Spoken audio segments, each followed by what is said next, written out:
Hello friends, कैसे हैं आप सब। मैं अपर्णा शुक्ला अपने यूट्यूब चैनल ज्ञान मंच पर आपका स्वागत करती हूँ। आज जो आपकी क्लास होने वाली है वो है शब्द शक्तियाँ। शब्द शक्तियों के बारे में आज हम इस क्लास में जानेंगे। शब्द की शक्ति असीम है। शब्द हमारे मन, कल्पना तथा अनुभूति पर प्रभाव डालता है। प्रयोग के अनुसार शब्द का अर्थ बदल जाता है। अभीष्ट अर्थ श्रोता तक पहुंचने की क्षमता अथवा शब्द में छिपे हुए तात्पर्य को प्रसंगानुसार स्पष्ट करने की सामर्थ्य ही शब्द शक्ति है। उदाहरण के लिए, रमेश की गाय 5 किलो दूध देती है तथा सुमित्रा की बहू तो निरी गाय है। सुमित्रा की बहू तो निरी गाय है। इन दोनों वाक्यों में गाय शब्द आया है, मगर अर्थ दोनों में भिन्न। एक में पशु का नाम तो दूसरे में भोला, सीधा व सरल व्यक्ति है। इस प्रकार वक्ता या लेखक के अभीष्ट का बोध कराने का गुण ही शब्द शक्ति है। तो शब्द शक्ति क्या है?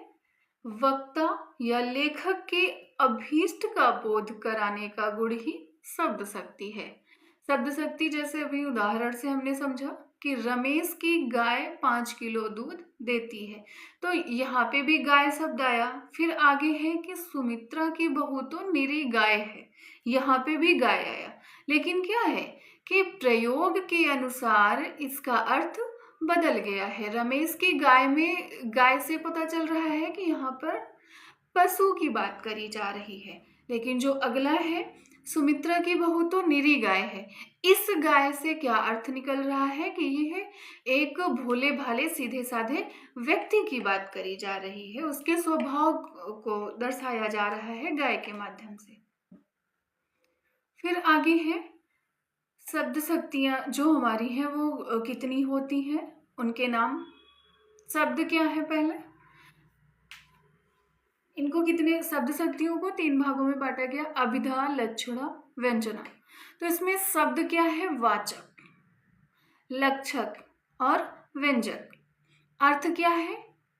अर्थ है वाच्यार्थ। वाचक का अर्थ निकला वाच्यार्थ, लक्षक का लक्ष्यार्थ और व्यंजक का व्यंग्यार्थ। फिर आगे हम बात करेंगे कि अभिधा शक्ति क्या होती है। अभिधा शब्द शक्ति में क्या है?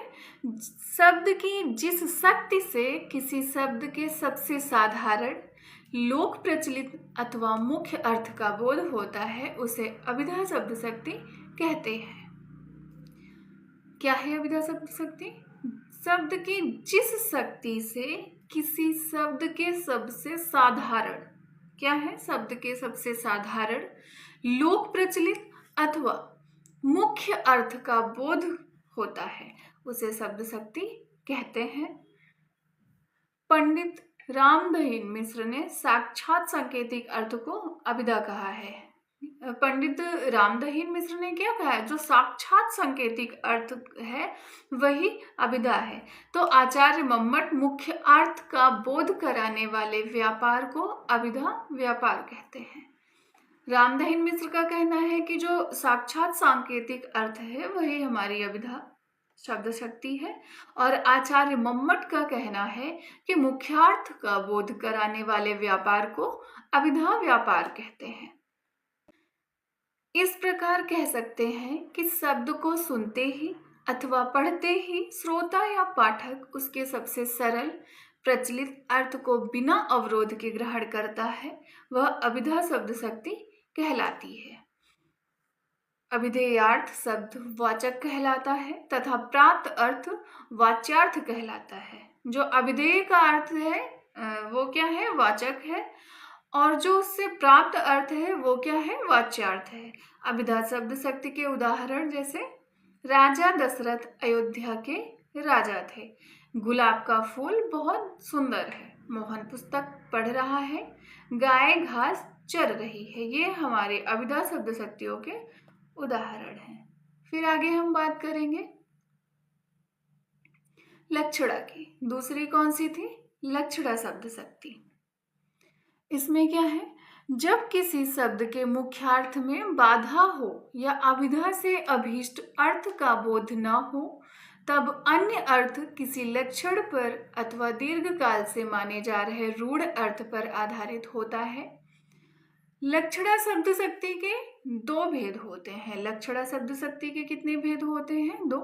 जैसे पुलिस देख चोर चौकन्ना हो गया। क्या है? पुलिस को देखकर चोर चौकन्ना हो गया। इसमें चोर द्वारा चौकन्ना होने का अर्थ सजग हो जाना, सावधान हो जाना या अपने बचाव का उपाय सोच लेना, जबकि चौकन्ना का शाब्दिक अर्थ है चौ यानी कि चार और कन्ना मतलब कान अर्थात चार कान वाला। अतः दो की जगह चार कान कहने का तात्पर्य है कानों का अधिकाधिक प्रयोग करना, उनका पूरा लाभ उठाना। अतः यह अर्थ लक्षण पर आधारित हुआ, अतः यह प्रयोजनवती लक्षणा कहलाता है। इसी प्रकार दूसरा जो उदाहरण है, राजेश का पुत्र तो ऊंट हो गया है। क्या? राजेश का पुत्र तो ऊंट हो गया है। इसमें ऊंट का अर्थ है अधिक लंबा होना। अब यह अर्थ रूढ़ के आधार पर लिया जाता है, अतः यह रूढ़ा लक्षणा कहलाता है।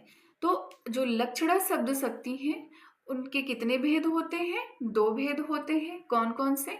प्रयोजनवती लक्षणा और दूसरा होता है रूढ़ा लक्षणा।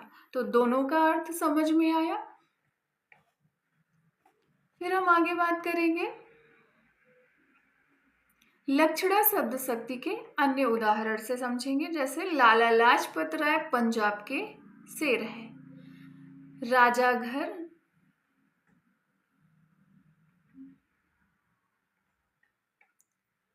सारा घर मेला देखने गया। नरेश तो गधा है, वह हवा में बातें कर रहा था।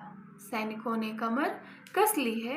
उक्त उदाहरणों में शेर, घर, गधा, हवा, कमर कसना आदि लाक्षणिक शब्द हैं जिनके लाक्षणिक अर्थ ही ग्रहण किए जाएंगे। लाक्षणिक इसमें क्या होता है कि जब अर्थ लक्षण पर आधारित होता है तो वो क्या होता है? लाक्षणिक होता है। फिर आगे क्या है? व्यंजना शब्द शक्ति। तीसरा कौन सा है? व्यंजना शब्द शक्ति। इसमें क्या है? जब किसी शब्द का अर्थ न अभिधा से प्रकट होता है न लक्षणा से, बल्कि कोई अन्य अर्थ ही प्रकट होता है, वहां व्यंजना शब्द शक्ति होती है। क्या होता है व्यंजना शब्द शक्ति में?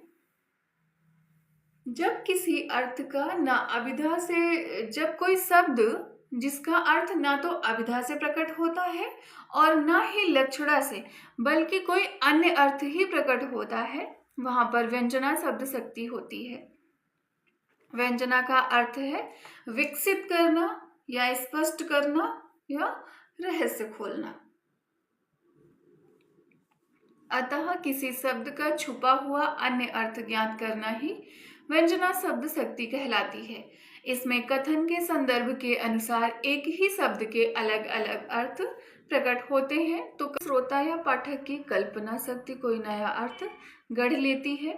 इस प्रकार व्यंजना शब्द शक्ति की विविध आयामी अर्थ अभिव्यक्ति का सशक्त माध्यम है। जैसे संध्या हो गई, वाक्य का अर्थ चरवाहे के लिए घर लौटने का समय है, तो पुजारी के लिए पूजन वंदन का समय है।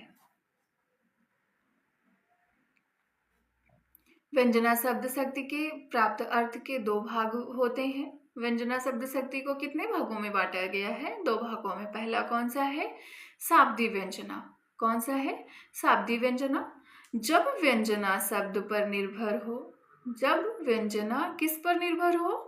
शब्द पर निर्भर हो, तो शब्द बदल देने से अर्थात पर्याय रख देने से अर्थ बदल जाता है, वहां शाब्दी व्यंजना होती है, क्योंकि अभीष्ट अर्थ के लिए वही शब्द आवश्यक है। जैसे चिरजीवो जोरी जुरे क्यों न स्नेह गंभीर, को घटिए वृख भानुजा वे हलधर के वीर।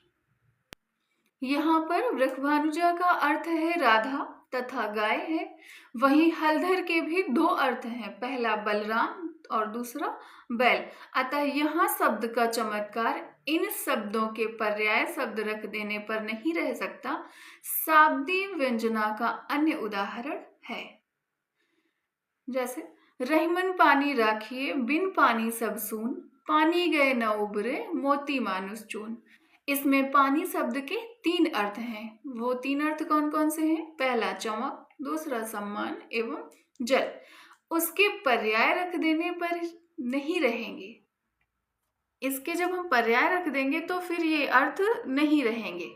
लेकिन जब किसी वाक्य में जो हमने पानी शब्द यूज किया है, इसके 3 अर्थ होते हैं, लेकिन जब हम इसका पर्याय रख देंगे तो फिर ये 3 अर्थ उसके नहीं निकलेंगे। दूसरा कौन सा है? आर्थी व्यंजना। दूसरा कौन सा था हमारा? आर्थी व्यंजना। जब शब्दार्थ की व्यंजना अर्थ पर निर्भर रहती है, उसका पर्याय रख देने पर भी अभीष्ट की पूर्ति हो जाती है, वहां आर्थी व्यंजना होती है। पहला कौन सा बताया था? शाब्दी व्यंजना। और दूसरा कौन सा है?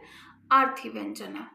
आर्थी व्यंजना में बोलने के अनुसार या बोलने वाले, सुनने वाले, प्रकरण, देश काल, कंठ स्वर आदि का बोध कराती है। जैसे सघन कुंज छाया सुखद, शीतल मंद समीर, मन होइए जात अजो, वह जमुना के तीर। इसमें गोपियां कृष्ण के साथ बिताए यमुना तट की लीलाओं को याद कर रही हैं। जो बातें वह कहना चाहती हैं, हृदय के जिन भावों का प्रवाह वह व्यक्त करना चाहती हैं, वह समस्त भाव संसार यहाँ व्यक्त हो गया है। तो ये हमारा किसका उदाहरण था? आर्थी व्यंजना का। फिर जो शब्द शक्तियां हैं उनकी तुलनात्मक तालिका के माध्यम से समझेंगे कि अभिधा की शब्द शक्ति, लक्षणा और व्यंजना की, इन तीनों को हम इस तालिका के माध्यम से समझेंगे। पहला क्या है? मुख्यार्थ। क्या है पहला? मुख्यार्थ। दूसरा है लक्ष्यार्थ और व्यंजना में क्या है? व्यंग्यार्थ। अभिधा में कहा जाता है सर्वविदित, लक्षणा रूढ़ या प्रयोजनार्थ या प्रयोजनार्थ। फिर है संदर्भ के अनुसार, तुम्हारा पुत्र मूर्ख है, लक्षण में होगा कि तुम्हारा पुत्र गधा है, और व्यंजना में यह क्या हो जाएगा? तुम्हारा पुत्र तो बृहस्पति का अवतार है। तो ये शब्द शक्तियों की तुलनात्मक तालिका रही। तो आज की क्लास आपको कैसी लगी ये हमें कमेंट सेक्शन में बताना। क्लास को लाइक करना, शेयर करना और सब्सक्राइब करना मत भूलना। कल आपको मिलते हैं नई क्लास के साथ। तब तक के लिए बाय बाय।